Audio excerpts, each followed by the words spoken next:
Hello friends, कैसे हो? Hope सब बढ़िया हो गए। Welcome to my YouTube channel UGC NET commerce made easy. यहाँ पे आपको पेपर टू कॉमर्स का complete syllabus from unit 1 to unit 10 करवाया जा रहा है। यूनिट 3 बिजनेस इकोनॉमिक्स की हमारी चल रही है। अब हम अपना उसमें नेक्स्ट टॉपिक करने जा रहे हैं मोनोपोली एंड प्राइस डिस्क्रिमिनेशन के रिलेटेड। चलो स्टार्ट करते हैं स्टूडेंट्स। चलो शुरू करते हैं मोनोपोली के साथ। ये सेक्शन मोनोपोली मार्केट स्ट्रक्चर के कैरेक्टरिस्टिक्स और अजम्पशंस को आपको इंट्रोड्यूस करेगा, जो एक यूनिक और हाईली कंट्रोल्ड मार्केट फॉर्म है। ये प्राइसिंग पावर और मार्केट डायनामिक्स के एक्सट्रीम केसेस को समझने के लिए बहुत क्रिटिकल है। मोनोपोली एक मार्केट स्ट्रक्चर है जिसमें एक सिंगल सेलर होता है, सिग्निफिकेंट प्राइसिंग पावर होती है और एंटिटी बैरियर्स हाई होते हैं। ये मार्केट के फुली कंट्रोल्ड नेचर को हाईलाइट करता है, जहां एक फर्म पूरा मार्केट डोमिनेट करती है। इसके अब देखते हैं मोनोपोली के स्पेसिफिक कैरेक्टरिस्टिक जो इस मार्केट स्ट्रक्चर को डिफाइनिंग फीचर्स को हाईलाइट करते हैं। सबसे पहला, एक सिंगल फर्म मार्केट को डोमिनेट करती है। ये मोनोपोली के कोर कैरेक्टरिस्टिक को रिफ्लेक्ट करता है, जहां कंपटीशन का एब्सेंस होता है। दूसरा बात करें, प्रोडक्ट यूनिक होता है और उसके क्लोज सब्स्टिट्यूट्स नहीं होते। ये मोनोपोली के एक्सक्लूसिव प्रोडक्ट ऑफरिंग को हाईलाइट करता है, जो कंज्यूमर चॉइस को लिमिट करता है। तीसरा बात करें, एंट्री बैरियर्स हाई होते हैं, जैसे पेटेंट्स या गवर्नमेंट रेगुलेशंस। ये न्यू फॉर्म्स के मार्केट एंट्री को रिस्ट्रिक्ट करते हैं, जो मोनोपोलिस्टिक के डोमिनेंस को प्रोटेक्ट करते हैं। चौथा बात करें, फर्म प्राइस मेकर होती है और डाउनवर्ड स्लोपिंग डिमांड का फेस करती है। ये मोनोपोलिस्टिक के प्राइसिंग पावर को रिफ्लेक्ट करता है, जहां प्राइस चेंजेस क्वांटिटी डिमांडेड को सिग्निफिकेंटली अफेक्ट करते हैं। अब आगे चलते हैं अजम्पशंस। अब देखते हैं मोनोपोली के अजम्पशंस जो इसके थ्योरेटिकल फ्रेमवर्क के लिए ज़रूरी कंडीशंस हैं। पहला, फर्म प्रॉफिट मैक्सिमाइजेशन को टारगेट करती है। ये इकोनॉमिक थ्योरी के कोर प्रिंसिपल को रिफ्लेक्ट करता है, जहां मोनोपोलिस्टिक अपने डिसीजंस रेवेन्यू और कॉस्ट के बैलेंस के बेसिस पे लेते हैं। दूसरा बात करें, शॉर्ट रन में कॉम्पिटिटर्स का एंट्री नहीं होता। ये अजम्पशन मोनोपोली के एक्सक्लूसिव कंट्रोल को शॉर्ट टर्म में इंश्योर करती है, जो प्राइसिंग पावर को सस्टेन करता है। होप सो ये आपको क्लियर होगा। अब क्वेश्चन आता है, अब बात करते हैं प्राइस डिटर्मिनेशन मैकेनिज्म के सेक्शन की, जो मोनोपोली में प्राइस कैसे सेट होता है उसका प्रोसेस एक्सप्लेन करता है।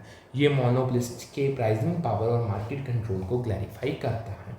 अगर इसका मैकेनिज्म देखें, देखो मैकेनिज्म सेक्शन मोनोपोली के प्राइस सेटिंग प्रोसेस को डिटेल करता है, जो प्रॉफिट मैक्सिमाइजेशन और मार्केट डायनामिक्स पे फोकस करता है।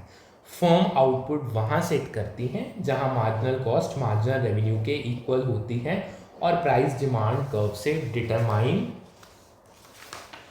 होता है, जहाँ प्राइस एमआर से ज़्यादा होता है। ये प्रॉफिट मैक्सिमाइजेशन के कंडीशन को मोनोपोली के कॉन्टेक्स्ट में डिफाइन करता है।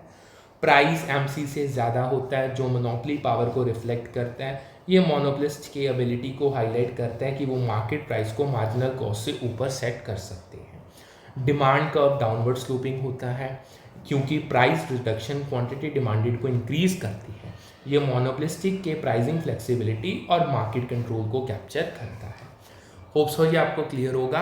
अब चलते हैं, अब देखते हैं शॉर्ट रन और लॉन्ग रन इक्विलिब्रियम के सेक्शन की, जो मोनोपोली में फर्म्स की इक्विलिब्रियम कंडीशन को शॉर्ट और लॉन्ग रन में एक्सप्लोर करता है।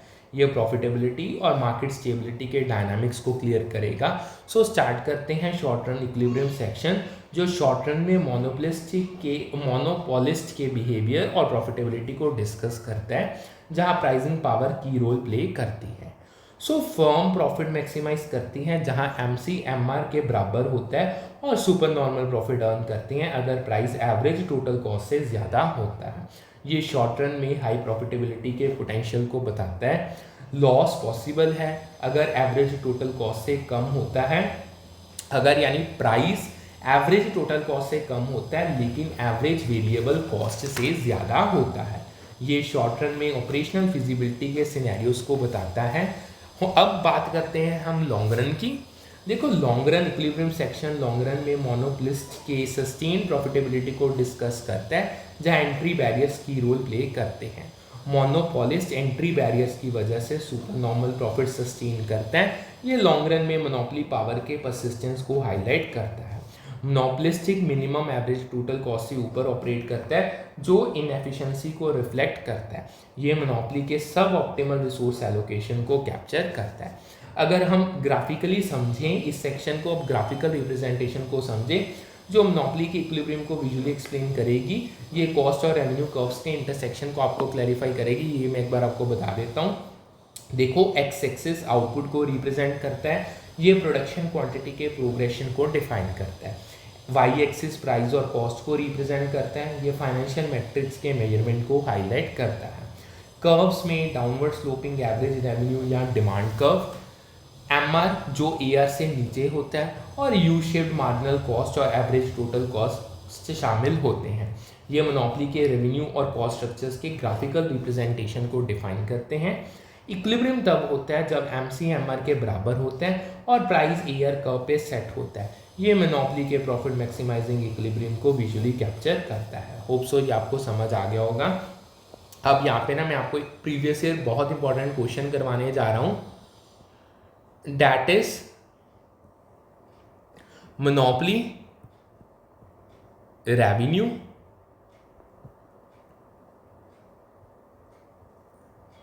and equilibrium। इसके रिलेटेड ये प्रीवियस ईयर क्वेश्चन है।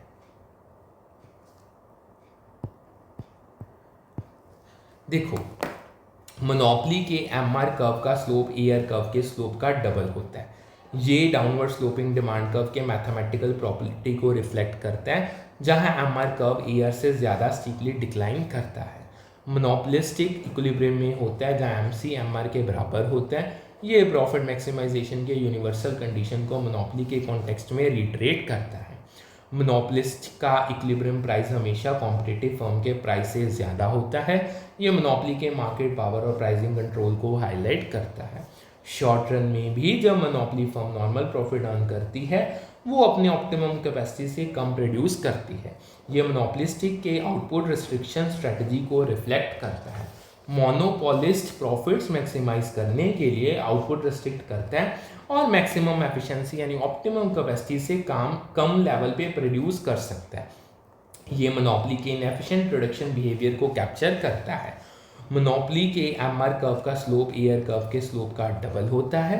ये मैथमेटिकल रिलेशनशिप को रिट्रेट करता है जो डाउनवर्ड स्लोपिंग डिमांड कर्व की वजह से होती है। मोनोपोली में एमआर कर्व का स्लोप एआर कर्व के स्लोप का डबल है, ये मैं आपको बता चुका हूँ। ये डिमांड कर्व के डाउनवर्ड स्लोप की वजह से प्राइस रिडक्शन के ड्यूअल अफेक्ट को रिफ्लेक्ट करता है। इसका रीज़न ये है कि monopolist downward sloping demand curve face करता है, जिससे हर एडिशनल यूनिट सेल करने से ना सिर्फ प्राइस मिलता है बल्कि सारे प्रीवियस यूनिट के प्राइस भी रिड्यूस होते हैं। ये एमआर के स्टीपर डिक्लाइन के मैकेनिज्म को क्लैरिफाई करती है चीज़। मोनोपोलिस्ट का इक्विलिब्रियम प्राइस हमेशा परफेक्टली कॉम्पिटिटिव फर्म के प्राइस से ज़्यादा ही होता है। ये मोनोपोली के मार्केट पावर और प्राइस सेटिंग एबिलिटी को एम्फसाइज करता है। मोनोपोलिस्ट के पास मार्केट पावर होता है और वो प्राइसेस परफेक्टली कॉम्पिटिटिव मार्केट के प्राइसेस से ज़्यादा सेट कर सकता है, जहां प्राइसेस मार्केट फोर्सेस से डिटरमाइन होते हैं। ये मोनोपोली के कंट्रोल डायनामिक्स को कैप्चर करता है। ठीक है जी। अब एक और क्वेश्चन है करने जा रहे हैं, वो है इलास्टिसिटी एंड मोनोपोली के रिलेटेड। इलास्टिसिटी एंड मोनोपोली, इसके रिलेटेड अब हम एक क्वेश्चन करने जा रहे हैं। देखो, relatively high elastic curve monopoly market structure के साथ एसोसिएटेड होता है। ये डिमांड कर्व के इलास्टिसिटी के यूनिक नेचर को आपको बताता है। मोनोपोली में एक सिंगल सेलर मार्केट को डोमिनेट करता है, जिससे डिमांड कर्व जो फेस करता है दूसरे मार्केट स्ट्रक्चर के कंपैरिजन में रिलेटिवली ज़्यादा इलास्टिक होता है। ये कंज्यूमर रिस्पॉन्सिवनेस के हायर डिग्री को रिफ्लेक्ट करता है। होप सो ये आपको समझ आ गया होगा। अब आगे चलते हैं। नेक्स्ट अब हम करने जा रहे हैं economic identities measuring monopoly power. इसको अब हम समझते हैं। देखो, ये एक प्रीवियस ईयर, ये यहाँ पे मैं मेंशन कर देता हूँ, this is also a previous year question and important one. देखो, इकोनॉमिक आइडेंटिटीज इंडस्ट्री में मोनोपोली के डिग्री को मेजर करती हैं। ये मार्केट कंसंट्रेशन और पावर के क्वांटिटेटिव एनालिसिस के टूल्स को इंट्रोड्यूस करता है। कंसंट्रेशन रेशियो एक मेजर है जो इंडस्ट्री में मार्केट कंसंट्रेशन को असेस करता है। ये मोनोपोली पावर के एक्सटेंट को क्वांटिफाई करने का एक की टूल है। कंसंट्रेशन रेशियो इंडस्ट्री में मार्केट कंसंट्रेशन के डिग्री को असेस करने के लिए यूज़ होता है। ये मार्केट स्ट्रक्चर के कंसंट्रेटेड नेचर को मेजर करता है। ठीक है जी, ये इंडस्ट्री के लार्जेस्ट फर्म्स के कंबाइंड मार्केट शेयर को कैलकुलेट करता है। ये टॉप फर्म्स के डोमिनेंस को क्वांटिफाई करता है। हायर कंसंट्रेशन रेशियो ज़्यादा मोनोपोली पावर को इंडिकेट करते हैं। ये मार्केट कंट्रोल के लेवल को रिफ्लेक्ट करता है। इसमें एक आता है हर्फिन-थाई इंडेक्स, एक और की मेजर है जो मार्केट कंसंट्रेशन को क्वांटिफाई करता है। ये मोनोपोली पावर के डिटेल्ड एनालिसिस के लिए वाइडली यूज्ड होता है। हर्फिन-थाई इंडेक्स कॉमनली यूज्ड मेजर है जो मार्केट कंसंट्रेशन को क्वांटिफाई करता है। ये स्टैटिस्टिकल टूल मार्केट स्ट्रक्चर के डेप्थ को आपको कैप्चर करके बताएगा। ये इंडस्ट्री के सारे फर्म्स के मार्केट शेयर के स्केयर्स का सम कैलकुलेट करता है। ये मार्केट कंसंट्रेशन के मैथमेटिकल रिप्रेजेंटेशन को आपको प्रोवाइड करेगा। हायर हर्फिन-थाई इंडेक्स ज़्यादा मार्केट कंसंट्रेशन और पोटेंशियली ज़्यादा मोनोपोली पावर को इंडिकेट करता है। ये मार्केट डोमिनेंस के इंटेंसिटी को हाईलाइट करके आपको बताएगा। अब बात करते हैं इलास्टिसिटी रेसिप्रोकल मोनोपोली पावर या मार्केट कंसंट्रेशन का एक मेजर नहीं है। ये एक क्वेश्चन में पूछा गया था जो ऑड वन आउट था। ये इलास्टिसिटी के कॉन्सेप्ट को क्लैरिफाई करता है जो मोनोपोली पावर से डायरेक्टली लिंक नहीं होता। इलास्टिसिटी का रेसिप्रोकल मोनोपोली पावर या मार्केट कंसंट्रेशन का मेजर नहीं है। ये इलास्टिसिटी के अनरिलेटेड एप्लीकेशन को रिफ्लेक्ट करता है। इलास्टिसिटी क्वांटिटी डिमांडेड या सप्लाइड की रिस्पॉन्सिवनेस या सेंसिटिविटी को प्राइस या दूसरे फैक्टर्स के चेंजेस के रिस्पेक्ट में मेजर करती है। ये डिमांड और सप्लाई के बिहेवियरल एस्पेक्ट को कैप्चर करके बताएगी। होप सो ये आपको अच्छे से क्लियर होगा। अब आगे चलते हैं। अगेन एक और हमारा क्वेश्चन है previous year, that is dead weight loss. Again that is previous year question. अब देखते हैं डेड वेट लॉस के सेक्शन की जो मोनोपोली के सोशल कॉस्ट को एक्सप्लेन करते हैं। ये इकोनॉमिक इनएफिशिएंसी के कॉन्सेप्ट को हाईलाइट करते हैं। देखो, मोनोपोली के अंदर रिसोर्सेज का सब ऑप्टिमल एलोकेशन जो सोशल वेलफेयर लॉस का कॉज बनता है उसे डेड वेट लॉस कहते हैं। ये मोनोपोली के इनएफिशिएंट आउटकम्स को कैप्चर करता है। मोनोपोली मार्केट में एक सिंगल फर्म किसी पर्टिकुलर प्रोडक्ट या सर्विस के सप्लाई पे कंट्रोल रखती है जो कंपटीशन को लिमिट करता है। ये मोनोपोलिस्ट के मार्केट डोमिनेंस को रिफ्लेक्ट करता है। मोनोपोलिस्टिक फर्म के पास प्राइसेस को मार्जिनल कॉस्ट ऑफ प्रोडक्शन से ज़्यादा सेट करने का पावर होता है जिससे गुड्स की क्वांटिटी रिड्यूस होती है और प्राइसेस परफेक्टली कॉम्पिटिटिव मार्केट के कंपैरिजन में ज़्यादा होते हैं। ये मोनोपोली के प्राइसिंग बिहेवियर को चीज़ हाईलाइट करती है। डेड वेट लॉस तब होता है जब मोनोपोलिस्टिक फर्म आउटपुट रिस्ट्रिक्ट करती है और प्राइसेस मार्जिनल कॉस्ट से ऊपर चार्ज करती है। ये इनएफिशिएंट रिसोर्स एलोकेशन के कंसिक्वेंसेस को कैप्चर करता है। इससे रिसोर्सेज का इनएफिशिएंट एलोकेशन होता है क्योंकि produced quantity socially optimal level से कम होती है। ये सोशल वेलफेयर के लॉस के कोर रीजन को रिफ्लेक्ट करता है। इसके रिजल्ट में कंज्यूमर सरप्लस और टोटल वेलफेयर रिड्यूस होते हैं और इकोनॉमी ओवरऑल एफिशिएंसी में लॉस फेस करती है। ये मोनोपोली के नेगेटिव इकोनॉमिक इम्पैक्ट को एम्फेसाइज करता है।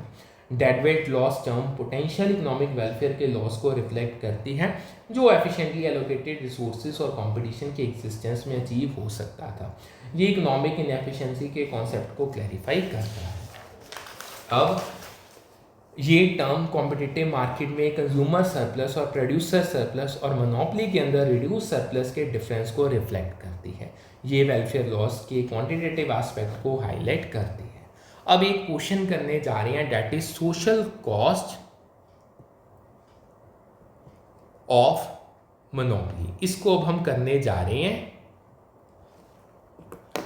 देखो, मोनोपोली में सोशल कॉस्ट मेनली इस वजह से होती है कि ये दूसरे फर्म्स के मार्केट एंट्री को स्टॉल करने पे एम्फेसिस देती है। ये मोनोपोली के एंटी कॉम्पिटिटिव बिहेवियर को हाईलाइट करती है। डिफरेंट कैटेगरीज के बायर से डिफरेंट प्राइस चार्ज करना, नेट प्रॉफिट अर्न करना और नॉर्मल प्रॉफिट सिचुएशन में lower output at higher cost produce करना नेसेसरली मोनोपोली के सोशल कॉस्ट में मेन रीजंस नहीं होते। ये सोशल कॉस्ट के प्राइमरी ड्राइवर को क्लैरिफाई करती है जो एंट्री बैरियर से ज़्यादा कनेक्टेड होते हैं। होप सो आपको जितना करवाया उतना अच्छे से समझ आ गया होगा। आज का सेशन हम करते हैं यहीं पे वाइंड अप। फिर मिलते हैं with a new session with a new set of topics. आपको रिवीजन सीरीज C1 यूट्यूब पे चल रही है, complete syllabus from unit 1 to unit 10 करवाया जा रहा है। सो टारगेट यही है, हमने JRF को फर्स्ट अटैम्प्ट में क्रैक करना है। डिटेल में सिलेबस करवाया जा रहा है, क्लासेस को वॉच करो, अपनी तैयारी करो। सो करते हैं सेशन 1 डन, मिलते हैं with a new session. Thank you.